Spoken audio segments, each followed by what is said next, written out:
तर पहा विद्यार्थी मित्रांनो, मागच्या वेळेस आपण गॅस लॉज स्टडी केले. काय पाहिलं आपण त्यामध्ये 3 लॉ होते. ओके, पहिला लॉ होता V is inversely proportional to pressure by keeping temperature constant. Okay, हा जो लॉ होता याला आपण बॉइल्स लॉ म्हटलेला आहे, हा नंबर 1. त्यानंतर सेकंड जो पाहिला आपण कोणता आहे, V is directly proportional to the temperature, आणि या केसमध्ये आपल्याला कॉन्स्टंट काय ठेवायचं आहे, that is pressure by keeping pressure constant. याला आपण म्हटलेला आहे चार्ल्स लॉ. आणि तिसरा जो लॉ आपण पाहिला तो आहे P is directly proportional to temperature, आणि या केसमध्ये आपल्याला काय कॉन्स्टंट ठेवायचं आहे, व्हॉल्यूम. Okay, volume constant. तर याला म्हटलेलं आहे आपण Gay-Lussac's law. On the basis of this 3 law, now we have to set up the common relation, and that relations will be the equation of ideal gas. That is, if I consider these 3 law, जर हे 3 law जर मी कॉम्बाइनली जर या ठिकाणी जर consider केले तर या ठिकाणी बघा, आता V आहे प्रोपोर्शनल T ला, इथं आहे P आहे प्रोपोर्शनल T ला. हा जर P मी इकडे आणला तर PV is equal to constant होईल. इथं V आहे आणि इथं P आहे, यांना जर कॉमनली जर समजा मी लिहिण्याचे प्रयत्न केले तर मला एक रिलेशन मिळेल, आणि ते असेल PV is directly proportional to काय होईल, टेम्परेचर.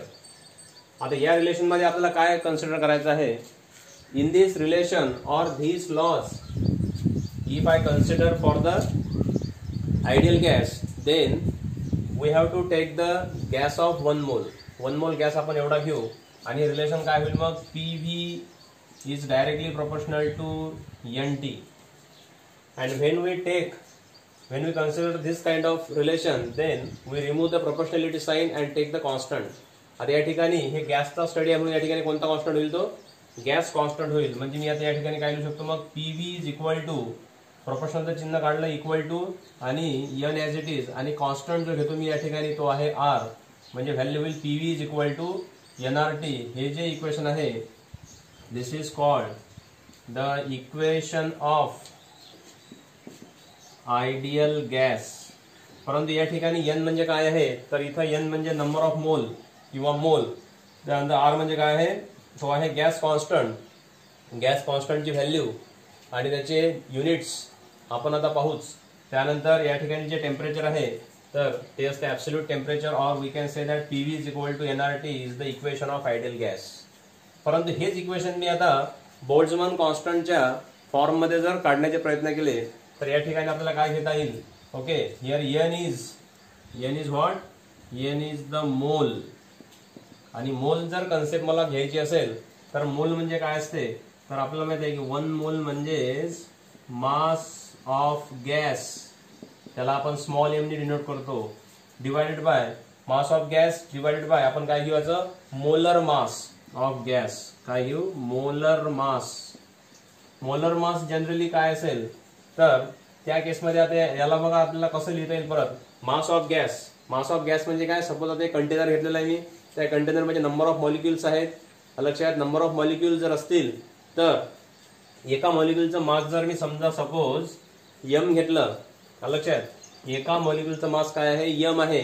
तर असे मला N नंबर ऑफ मॉलिक्युल्स त्यामध्ये असतील की त्यांचं मास काय होईल, मग टोटल मास ऑफ गॅस काय होईल, कॅपिटल N इंटू M. बघा, मास ऑफ 1 मॉलिक्यूल, असे मॉलिक्यूल किती आहेत, N आहेत, म्हणजे टोटल मास ऑफ गॅस काय होईल, N into M divided by molar mass.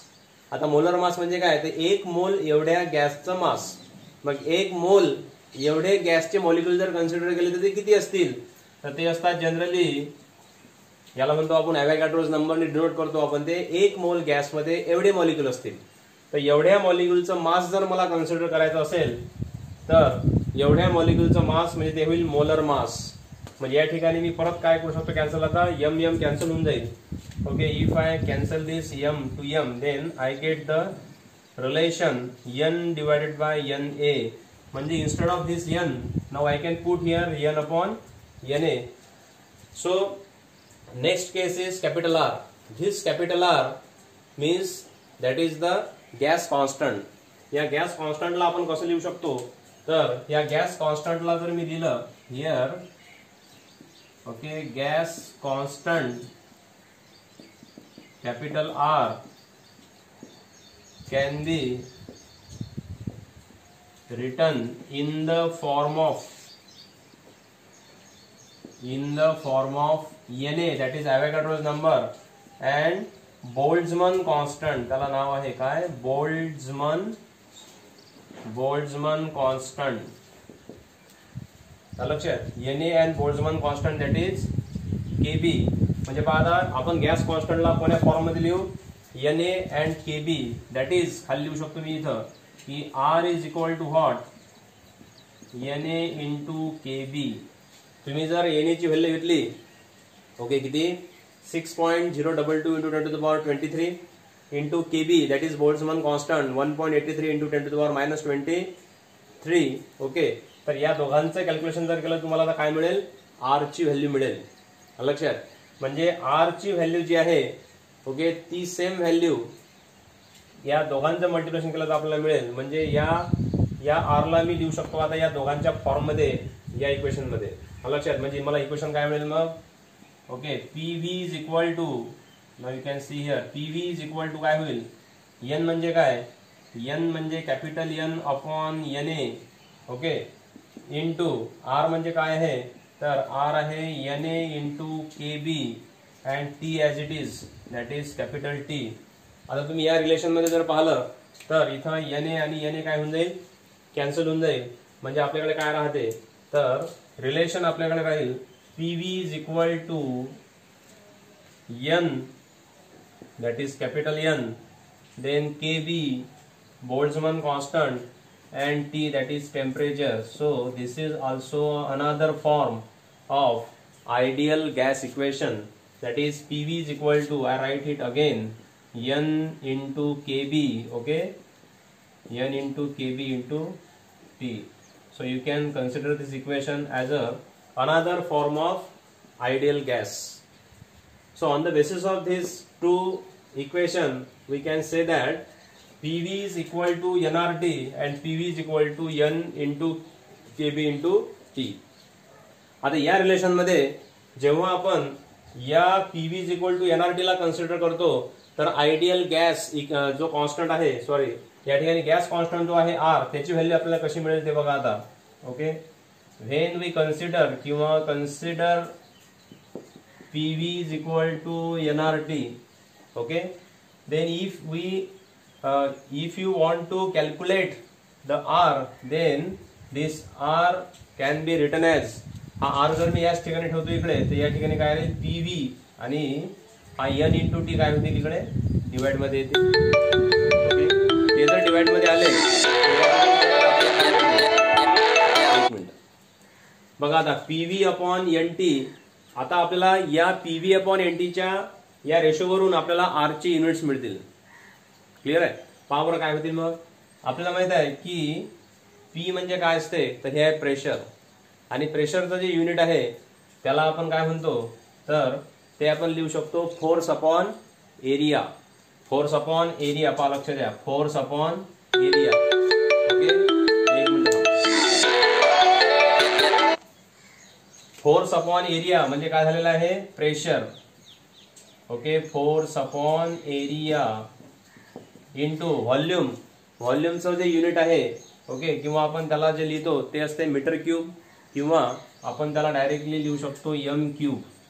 लक्षात, आणि फोर्स अपॉन एरिया याचं युनिट जर समजा तुम्हाला लिहायचं असेल तर तुम्ही काय लिहू शकता आणखी, एफ म्हणजे काय, so this is newton per, काय असतं एरिया म्हणजे metre square. So newton per metre square divided by what is N.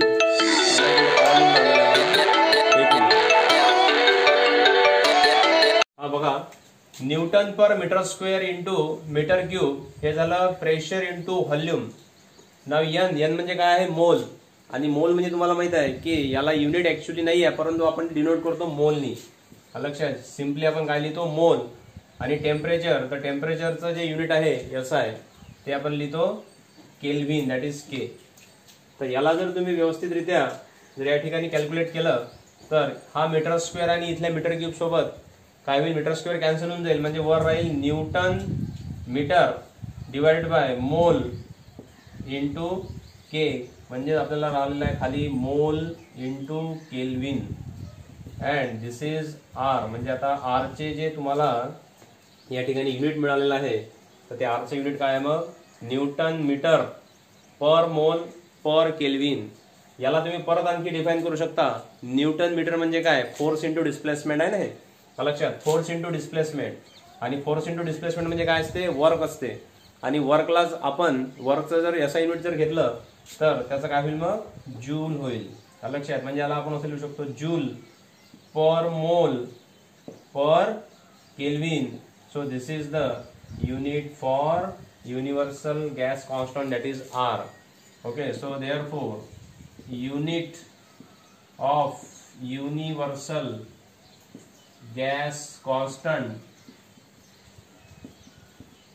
is काय आहे, जूल पर मोल पर केल्विन, किंवा याला आपण असे लिहू शकतो, और जूल पर मोल पर केल्विन.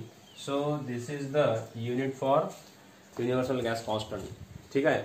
तर आता या ठिकाणी आपल्याला या आरचे जे युनिट्स आपण जे काढले, ओके, तर याच्यावरून आपण आरची व्हॅल्यू सुद्धा काढू शकतो at NTP and at STP.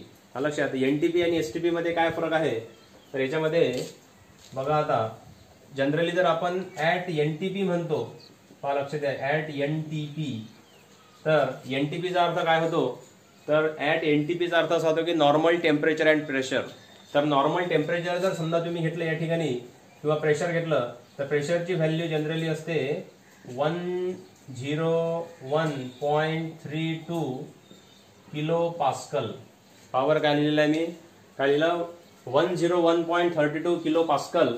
यालाच आणखी आपण किलोला कन्वर्ट करू शकतो डायरेक्टली त्याला रिटर्न फॉर्म मध्ये. म्हणजे काय होईल मग, हे किलोला म्हणजे 10⁻³ मध्ये जर मी लिहिलं इथं, तर हेच P इज इक्वल टू मला व्हॅल्यू मिळते 1 पॉईंट, आणि त्याला पूर्ण कॅल्क्युलेट करून मला व्हॅल्यू मिळेल 1.0132 इंटू 10⁻³ आणि हे पॉईंट इकडे आले 2, म्हणजे 10⁻³ काय होईल 5 पास्कल.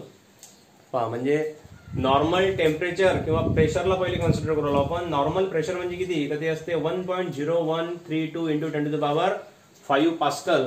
आणि टेम्परेचर किती असेल, तर टेम्परेचर जनरली या ठिकाणी नॉर्मल टेम्परेचर जर घेतलं आपण, तर ते असते 20 degree Celsius.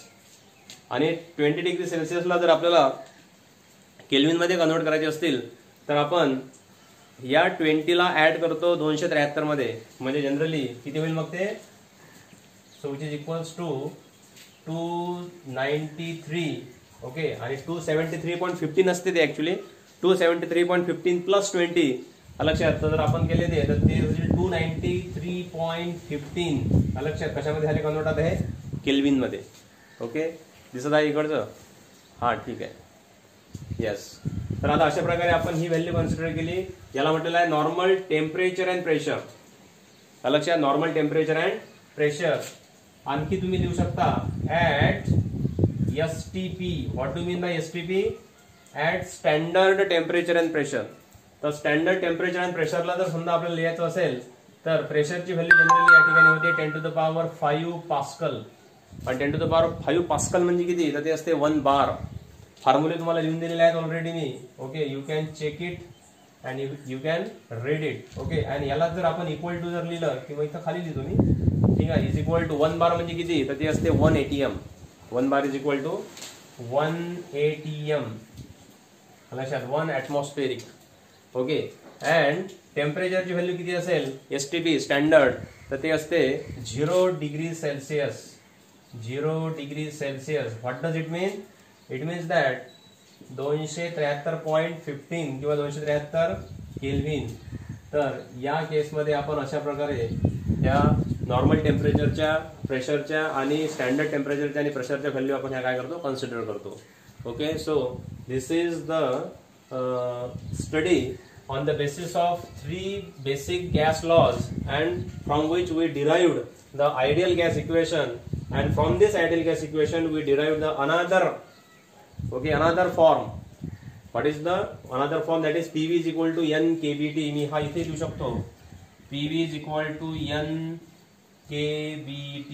Okay, N KBT, ठीक है ना. So this is for the basic, or we can say that the equation of ideal gas. Okay, now if you have to calculate the value of capital R, okay, in NTP or in STP condition, then we can find it, and for that we will see in the next lecture. Okay, ठीक आहे. आता आपल्याला value काढायची आहे capital R ची, that is gas constant. Okay, तर आता प्रश्न लिहितो मी इथे example. On the basis of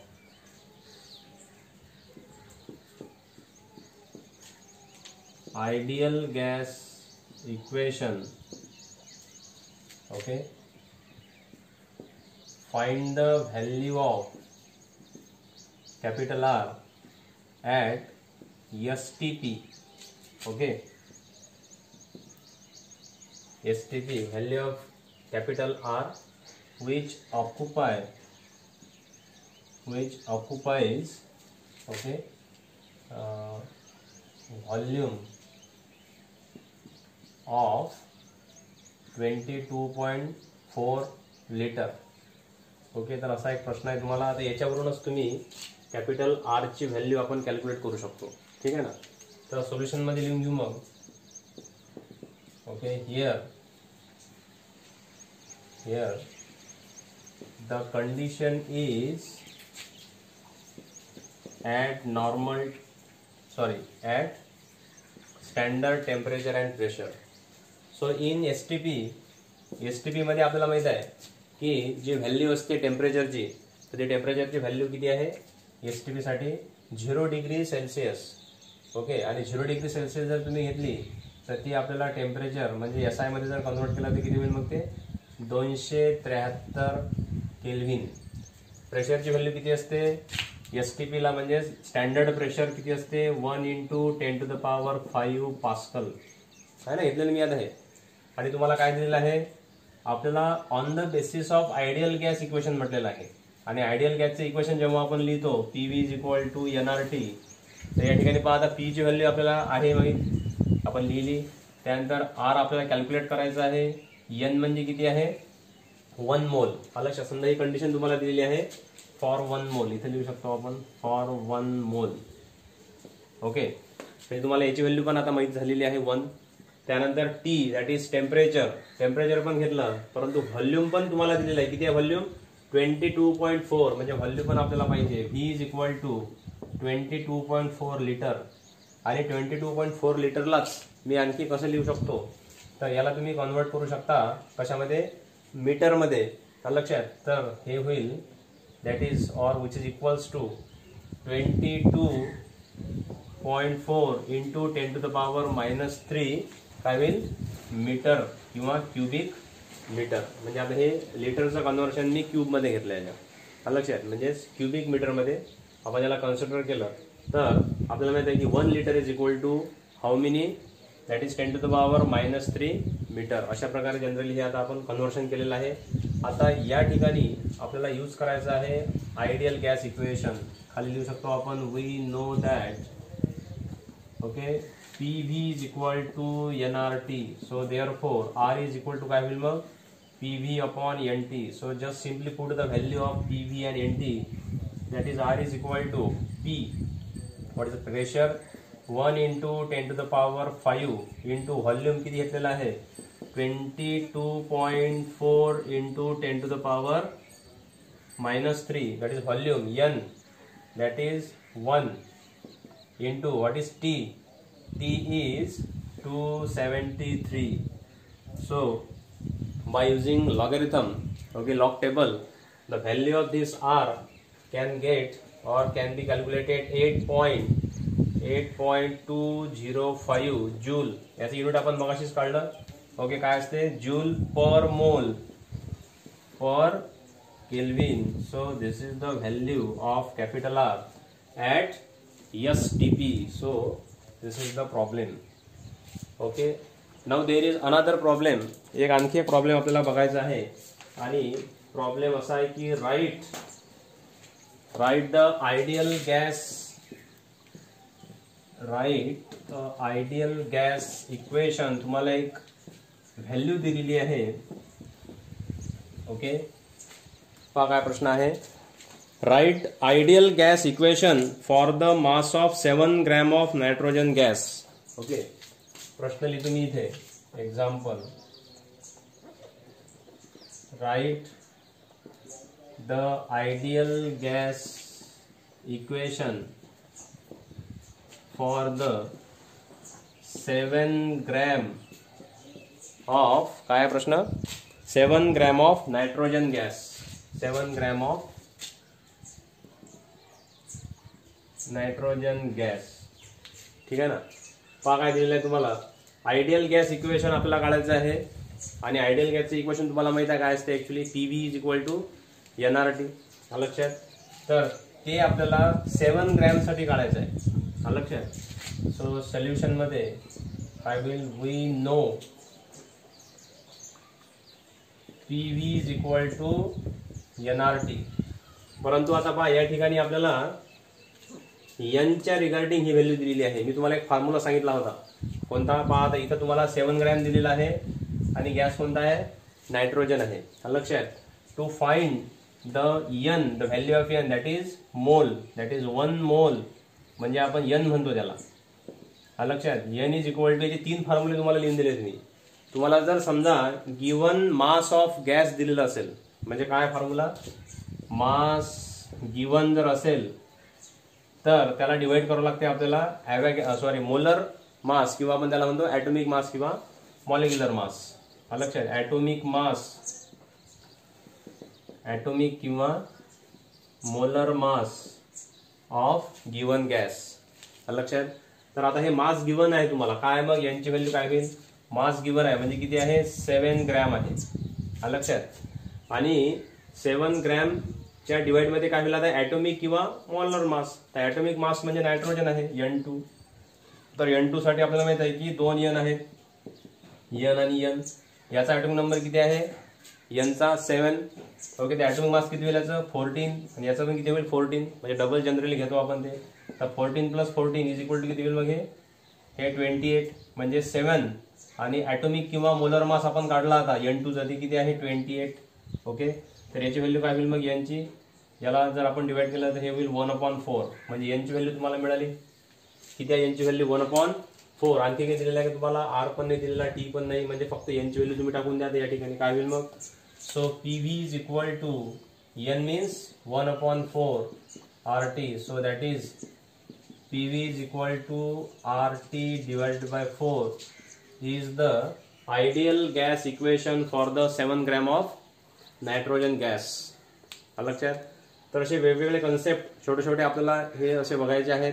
याच्या पुढच्या लेक्चरला आपण pressure exerted by the gas molecule on the wall of the container, ते कन्सेप्ट किंवा ते आपल्याला पूर्ण एक एक्सप्रेशन हे स्टडी करायचं आहे. ठीक आहे. तर आजच्या या व्हिडिओसाठी एवढंच. Okay, thank you.